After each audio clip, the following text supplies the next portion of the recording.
अध्याय 36 खलनायक आश्चर्य भाग 1। बैंक्वेट हॉल में हर आंखें शेल और क्ली को देख रही थीं।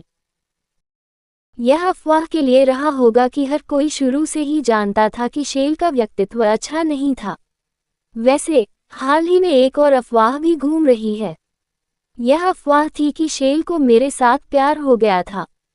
यह एक अफवाह थी जो बिल्कुल भी सच नहीं थी। शायद ड्यूक जिस्पेन ने उस अफवाह को फैलाने में एक भूमिका निभाई थी। लेकिन शेल ने इस तरह की बात क्यों कही? जवाब सरल था। ऐसा इसलिए था क्योंकि शेल को क्ली से नफरत है। वह थी जिसने शेल के कपड़े बर्बाद कर दिया था। शेल ने सोचा होगा कि क्ली के कार्य जानबूझकर थे, एक दुर्घटना नहीं। तो मैंने किया। कोई फर्क नहीं पड़ता कि आपने इसे कैसे देखा। ये समझना मुश्किल था कि उसने शेल पर शराब क्यों छीनी थी जब मैं दाना टॉवरलॉर्ड से बात कर रहा था। सॉरी, मुझे नहीं पता था कि आपके पास पहले से ही एक साथी था। उद्धरण चिन्ह। क्ली ने अपना सिर झुकाया और माफी मांगी। उसके कंधे कांप रहे थे। नहीं, उसका पूरा शरीर इस तरह कांप रहा था।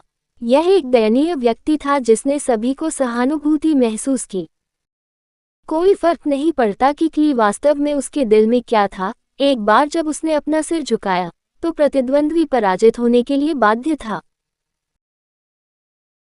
उसने किसी ऐसे व्यक्ति की हवा दी जिसे संरक्षित करने की आवश्यकता है। इसलिए कोई भी उसे लोगों के सामने नुकसान नहीं पहुंचा सकता था। उस कारण से उपन्यास में क्ली अपनी ताकत का पूरा उपयोग करता है। हालांकि मैंने उपन्यास की दूसरी छमाही नहीं पढ़ी थी, लेकिन मैंने उस साइड स्टोरी को पढ़ा जो अंत के करीब थी। और मुझे पुस्तक की अधिकांश सामग्री पता थी, इसलिए मुझे पता था कि किस तरह का चरित्र क्ली बहुत अच्छा था। यदि यह वह क्ली था जो मुझे पता था, तो वह अपना सिर झुका लेती, भले ही उसे खेद महसूस न हो। कोई भी उसे नुकसान नहीं पहुंचा सकता है, एक व्यक्ति को छोड़कर। शेल, आपको पहले से ही पता होना चाहिए था। उस स्थिति में भी शेल ने अभी भी क्ली को देखा और आगे बढ़ाया। भले ही गर्म संगीत भोज हॉल में खेल रहा था, वातावरण ठंडा हो गया था। आप अचानक मूक क्यों बन गए? शेल ने क्ली को देखते हुए फिर से पूछा, जो चुप रहा और केवल अपना सिर नीचे कर दिया। भोज हॉल में लोग मदद नहीं कर सकते थे, लेकिन घबराए हुए थे। शेल ने तुरंत भोज हॉल में माहौल बदल दिया था। यह उस समय था, संगीत बंद हो गया। ये भोज के अंत की घोषणा करने का संकेत था। लोगों ने शेल को देखा और जल्दबाजी में भोज हॉल छोड़ने लगा। नाटक को देखना इस समय उनके लिए वास्तव में महत्वपूर्ण नहीं था। उन्होंने सोचा होगा कि अगर वे वहां रहे तो वह उन पर अपना गुस्सा निकाल सकती है। शेल के बारे में अफवाहें हमेशा बहुत सटीक नहीं थीं। वे शायद शेल की ताकत के बारे में नहीं जानते थे।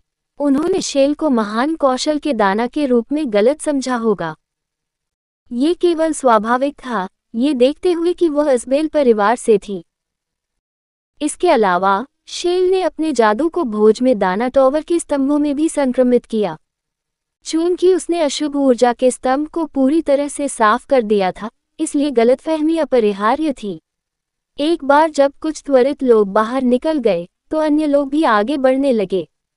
भीड़ भरे भोज हॉल एक पल में शांत हो गए, ये देखते हुए कि उसका नम्र व्यवहार, जो कि उसकी ताकत भी थी, काम नहीं किया। सिले को काफी शर्मिंदा महसूस करना चाहिए, क्योंकि उसके पास कभी भी कोई और ताकत नहीं थी।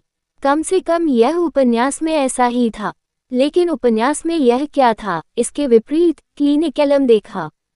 ये काफी अजीब था। इस क्ली का शेल के साथ अभी तक ज्यादा संपर्क नहीं था। यहाँ तक कि अगर वह अफवाहों से जानती थी कि शेल का एक बुरा व्यक्तित्व था, तो उसे ये देखते हुए काफी भड़क जाना चाहिए कि उसके तरीके पहली बार एक प्रतिद्वंद्वी पर काम नहीं करते हैं। इतनी बुरी स्थिति में इतना शांत होना उसके लिए अजीब था। लेकिन मेरे पास उस विचार को मिटाने के अलावा कोई विकल्प नहीं था। जैसा कि मैंने कहीं से जादुई शक्ति की एक अजीब आभा महसूस की थी। इसका मतलब था कि किसी ने जादू का इस्तेमाल किया था। शेल मेरे सामने था, तो यह उसका नहीं था। यह न तो क्राउन प्रिंस था और न ही सिले। मैं केंद्र में स्तंभ से उस जादू की शक्ति को महसूस कर सकता था। ये द मैच टॉवर लॉर्ड, अरेन जय उसका था। उसने अपनी मुट्ठी को अपने चेहरे से नीचे गिरा दिया था। मैज्ड ओवरलॉर्ड झूठ की गोली के कारण अपने स्वयं के व्यवहार को नियंत्रित करने वाले नहीं थे। अब जब वह करने में सक्षम था, तो इसका मतलब केवल एक चीज हो सकता है।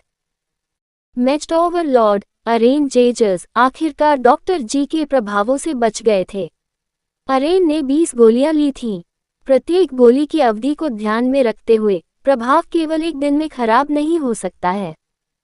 मैजिक पावर से मैं क्या महसूस कर सकता था? द मैज्ड ओवरलॉर्ड ने डिटॉक्सिफिकेशन मैजिक का इस्तेमाल किया था। मैज्ड ओवरलॉर्ड को डिटॉक्सिफिकेशन मैजिक सीखा नहीं था, हालांकि वह स्पष्ट रूप से मेरे ज्ञान की सीमा को पार कर गया। क्यों वह डिटॉक्सिफिकेशन मैजिक का उपयोग करने में सक्षम था? यह उपयोग करना संभव था, भले ही कोई झूठ की गोली के प्रभाव में था। ये स्पष्ट था कि अरेना दवा के प्रभावों से बच गया था। कहानी समाप्ति।